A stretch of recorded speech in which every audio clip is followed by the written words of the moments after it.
be beaming, I be booming down that block. Everywhere you go, you know they know I'm hot. What's the deal, my good people? Welcome back to the channel. Happy Monday. I hope you all are doing well. If this is your first time here, I want to welcome you. Pull up a seat. I hope you enjoy the content. And before we get into this food, I want to ask that you like, comment, share, subscribe, and go ahead and tap that bell while you're at it so you're notified anytime I drop a brand new video, go live, or schedule a premiere. All right, y'all. So I've been gone for a few days. I missed y'all. I did. I missed y'all. I hope that y'all missed me too. And today we're doing a seafood boil. So figured out it was time to pull some seafood out the freezer and get busy. And I'm so excited about it. So let me tell y'all what we got today. All right, so we got some lobster tails, mussels, eggs, corn, and then I cut some limes on the side, drizzled it with some sauce. This is Eat with E special sauce. I'm sad this is it. I need me some more. I gotta get a re-up. So, but yeah, so Eat with E, her special sauce. If this sauce is something that you're interested in, I have had it on the channel before. I will put her link below. Go check out her website, you know. So shout out to E, shout out to you for making this sauce because it's delicious. All right, y'all, let me start with some corn. I've been wanting corn for days.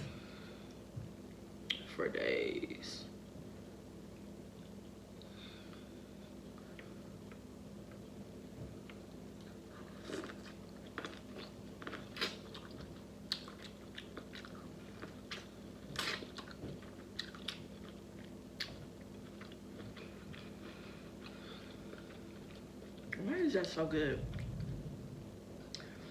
Why is it so good?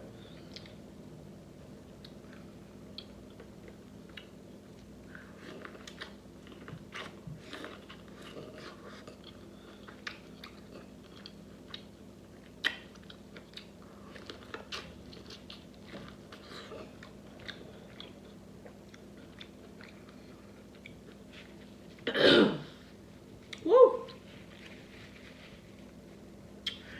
Something went down the wrong pipe.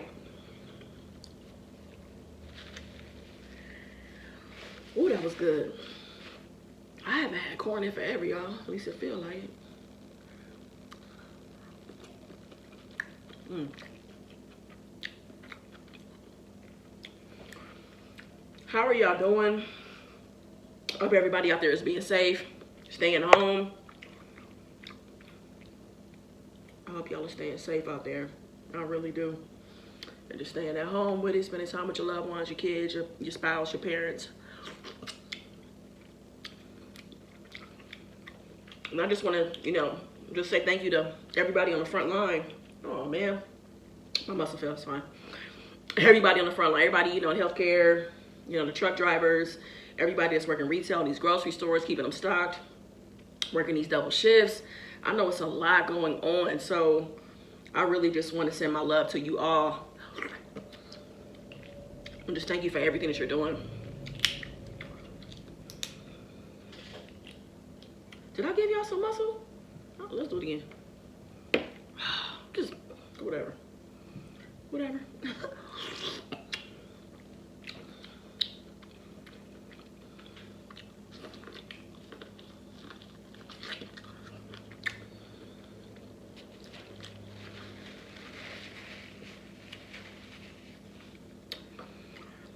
Today we're going to resume with story time.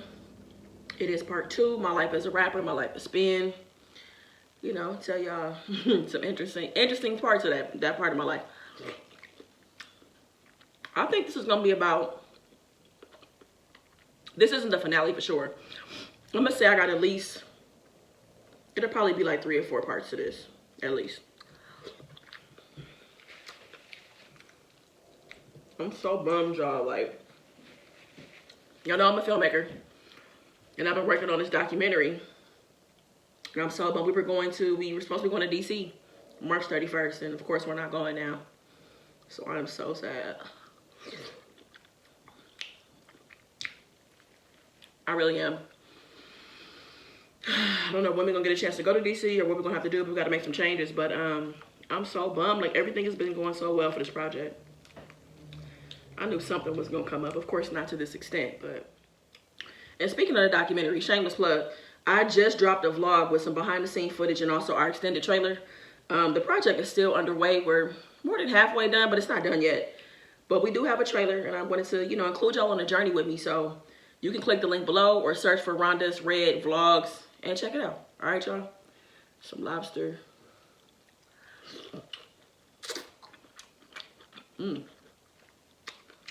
Let's do that again.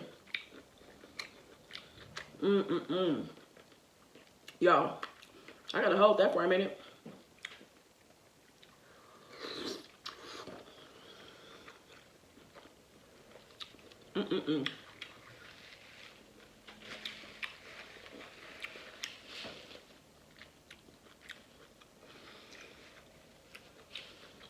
This sauce is good. Got some sweetness to it, but it's perfect. It's not too sweet. All the onions that's in it. I love it. It's just so easy. I love how she gave you directions on how to warm it up, how long you can store it. I believe it's 3 weeks in the refrigerator, 1 year if you freeze it. Like the packaging is dope. I just love it. So if you've been wanting a new sauce to try, definitely try this sauce.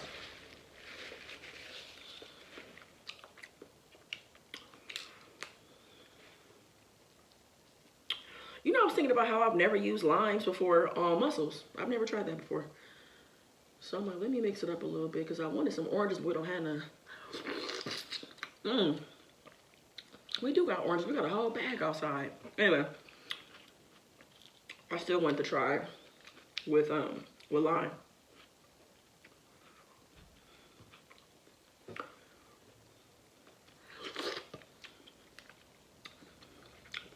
So with all of us being at home, I know we're looking for things to do, trying not to be bored, trying not to lose our minds.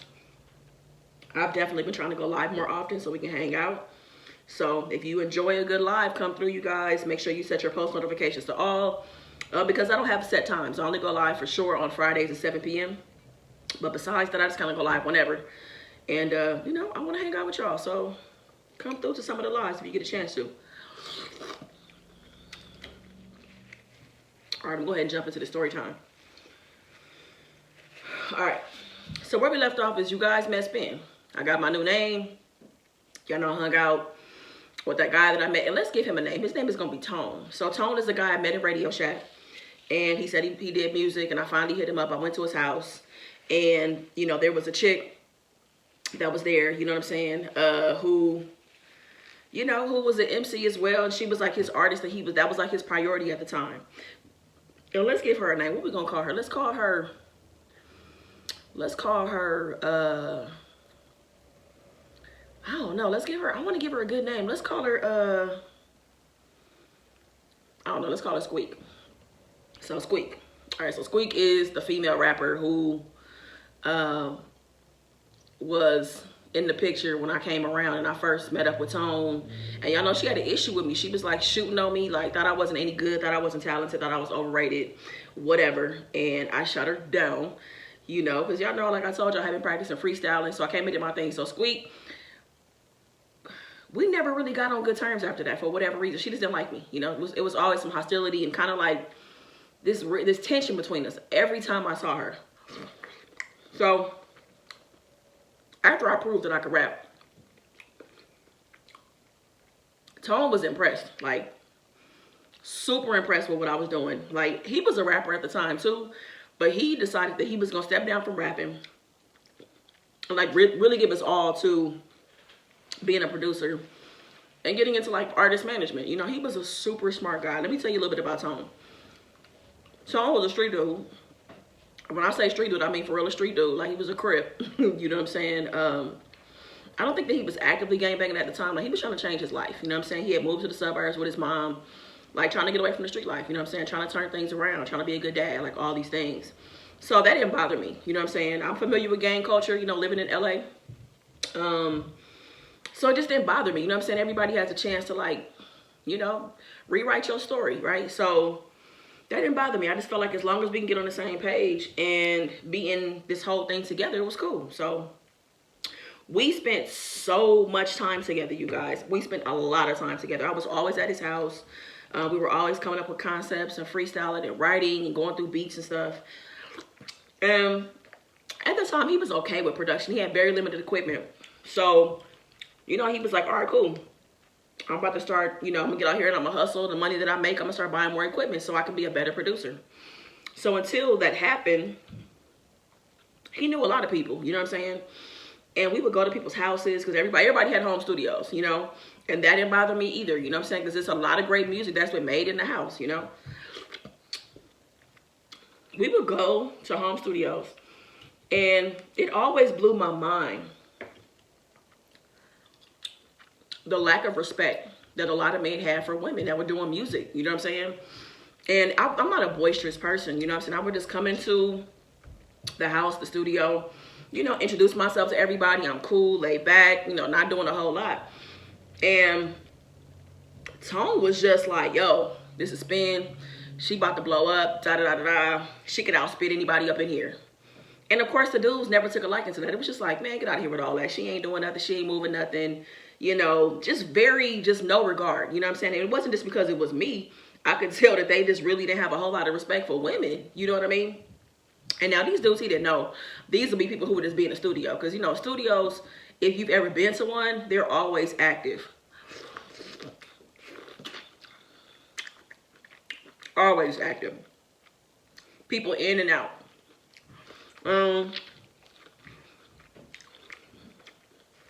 It got to a point, y'all, we just started hustling people. And when I say that, I don't want to say it was really hustling. You know, when you think about it, like when you talk about like a white man can't jump, how they was hustling people on the court. Y'all knew, we all knew that he had game, but they acted like he didn't. We just started hustling people in studios as we would hang out waiting for our sessions to start or whatever. When dudes would talk, run their mouth, he'd be like, put your money up. He would always put his money up, y'all. Put his money on me. And I would just be in there spitting. Da-da-da-da-da-da-da-da-da-da. We'll freestyle, go back and forth, do like 3 rounds. Best of 3 rounds, having everybody judge. And it was dope. And we all, the majority of the time we won. I'm not going to lie. The majority of the time we won. And we would split the money. So we was making money while we was sitting around waiting for our sessions to start. Or waiting to see the producers. I was like, okay. Like, it's nothing like somebody rooting for you. People talking big-ish, putting their money up behind you, makes you feel good, you know? And not in a big-headed kind of way, but it's like you feel confident about what you're doing and being better and wanting to deliver, you know what I'm saying? So, we did that a couple times, you know what I'm saying? And then sometimes it wasn't about the money. It was just about me wanting to wrap circles around you because you're running your mouth about what women can and can't do, you know? So sometimes it was money and sometimes it was to prove a point just to shut you up, you know? So meeting all these producers, I'm not gonna lie. The most frustrating thing about being an artist is having to wait for people. Wait to get a studio session booked. Waiting for beats to get produced. That's hard, you know what I'm saying? And I think that's what I love most about Tone. Whenever there was a problem, he wanted to have a solution. So he was like, all right, cool. The money that I've been hustling and saving up, I'm about to go ahead and get all this equipment. And he did. I mean, he was buying top of the line keyboards and just all kind of stuff, y'all. Like, he had drum machines, all kinds of stuff. Like, he was really in it for the long haul. Like, I see this really going somewhere, you know, and he was behind me 100%. So at this time, it was now time for me to start doing shows. You know, I was really good at freestyling. And then I had to also master writing songs and being good on paper and being good on wax, being good on actually putting together a song that was catchy and hooks and all that stuff, right? So he helped me with all of that. He helped me understand like the count. I always wrote my own music, but I'm saying he helped me understand everything and how it was supposed to be, you know? So he really was like a mentor to me, and I would call him my business partner. So Tone was a really dope dude. He was dope. And, you know, we came from 2 different sides of the track, but we both wanted the same thing, and we were locked in. Like, I was 100% committed to music at this point because I found somebody who believed in me and wanted me to win, you know? And I found him when I wasn't looking. I mean, it's like I was looking but didn't know where to look. You get what I'm saying? So our paths kind of crossed. So anyways, we doing music. I'm recording, I'm trying to get a project together. I have songs. He's getting better and better at producing because he has more and more equipment. I mean, we would stay up all night, all the time. I used to have to go to school, so I would go to school. When I would get out of school, I would go to his mom's house, and eventually he got his own space because he had so much equipment that he had to get his own space. So we was just really trying to make this thing work. He was trying to get a label started. And I also want to know too that, like, Tone was a very, very smart dude, like so ahead of his time. This was what, 2000, 2001? When I tell you guys that his ideas that he had at the time, the idea that he told me in 2000, 2001 was basically YouTube. What YouTube became is the idea that he had back then. And he just didn't know where to start. You know, he didn't understand like coding and, you know, platforms and all that stuff. You know what I mean? Like, he just didn't know where to start. But he had this idea that was essentially YouTube. You know, he was always ahead of his time. So I really trusted a lot of things that he had to say because he was always just really brilliant about his ideas. And his execution was pretty strong too, you know, for the most part. Because some things you have to start where you are. And so anyways, got the songs going. Now it's time to start doing shows, right? And this was a time where you had to pay to play. That means it was several times I would have to pay usually about $100 to do a show. And it was like you just wanted to get on. Because this was very much a record label get signed type of era. It wasn't like how it is now. There was not social media pushing artists to be independent, you know what I'm saying? So you had to rely on the record label. So of course I wanted to do as many shows as I could with hopes that I would catch an A&R's attention or a label, you know? So we were doing a ton of shows. Then around this time too, y'all, I was on the party line. So I was still very much sincere, but I was also spinning at the same time. And people like knew that I rap, but I didn't really like talk about it all the time. Because again, I'm not just the kind of person like, yo, yo, yo, yo, yo. You know, I'm doing my thing. I'm not like that. So I remember, if anybody's from LA or if you heard of a radio station out here called Power 106, Power 106 used to have this thing called the Whoa Call. And that would be people calling in and rhyming over the phone. And if you made it through the week, if you were the champion, you came into the studio to rap. So he was like, hey, Rhonda, this is a good opportunity to do it. Tone was like, you know, just go for it and see what happens, right?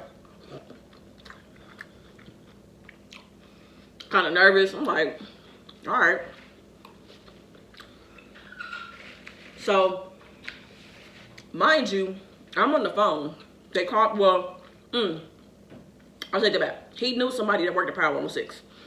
I was like, hey, can you plug my homegirl? And they was like, all right, cool. Because they wanted more women that were rapping. Yeah, you sure she good? Yeah, she's good.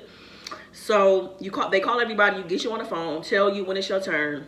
You hear the beat coming in. And we would rap to Black Rob's Whoa beat, right? Now, if anybody knows, if you do music or whatever, you know how it is. It's very easy for it to be a delay. Even when you're on stage, it could be a delay. So there was a delay over the phone. So I really couldn't hear the beat. So I'm nervous as hell. You know what I'm saying? I'm trying to freestyle and say this and do my little punchlines and everything. And I was like, when I got done with my verse the first time, I was like, damn, I messed up because I was off. You know, I'm like, I was off. There was no way I was on beat. They put me on hold. Came back. People was voting. Spin, you won. I'm like, what? I won? I won Monday, Tuesday, Wednesday, Thursday. Friday, I had to go into the studio. And I'm like, damn. So, mind you, I'm not a braggadocious kind of person like that, you know. But now people are hearing me on the radio and they hit me on the party line like, are you Spin? You know what I'm saying? And I'm trying to be low key about it, but this is a big radio station in LA, one of the biggest. So, we go into the studio. Tone is with me, giving me my pep talk, telling me how great I am. Rhonda, you got this. I rapped against this guy named Good Game from Inglewood. I'll never forget. We go in the studio, there's candles. They have food. It's just all this high-end equipment. There's glass windows, like these really, really big glass windows and like these glass things inside of the studio. And I don't know, y'all, like it was just like, I was kind of like an outer body experience. It was like my first really big thing. And I was like, I cannot ruin this. Like I have to come with it, you know? And so I'm just like tapping in myself like, all right, Rhonda, you got this, you know, pumping myself up as we prepare to rap, you know?